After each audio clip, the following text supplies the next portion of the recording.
اذان د جواب ورکولو څه فضیلت ده. ګوره نبی کریم صلی الله علیه وسلم فرمایل کله چې مؤذن اذان کوي دا هغه جواب ورکول دا واجب دي او دا اذان په وخت کې خاموشي دا ضروری دا واجب ده.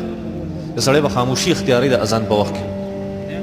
ځکه دا بلاوه د الله جل شانه طرف ته ده. او حضور اقدس صلی الله علیه وسلم فرمایل مسلم شریف کی روایت ده چې کله مؤذن وایي الله اکبر الله اکبر او اشهد ان لا اله الا الله اشهد ان محمد رسول الله او یو پتاسو کې یو کس صحابو ته وي پتاسو کې یو کس ته دغه مؤذن په شان الفاظ وایي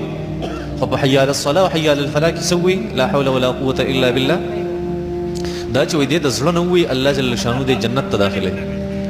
چې دا جواب ورکړي. ایو روایت کې راځي هم مسلم شریف کی روایت ته حضرت عبد الله ابن عمرو بن العاص رضی الله تعالی عنہ روایت ته دا مخکینی روایت ته حضرت عمر رضی الله تعالی عنہ دا عمرو بن العاص رضی الله تعالی عنہ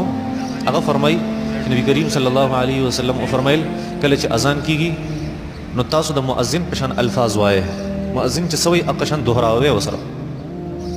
او بیا چې اذان ختم شي نو په ما باندې درود شریف وایي او زما د پاره د الله نه وسیله غواړي.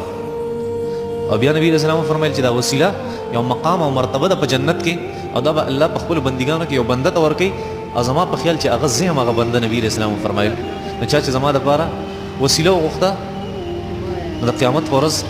د هغه د پاره زما سفارش هغه ثابت شو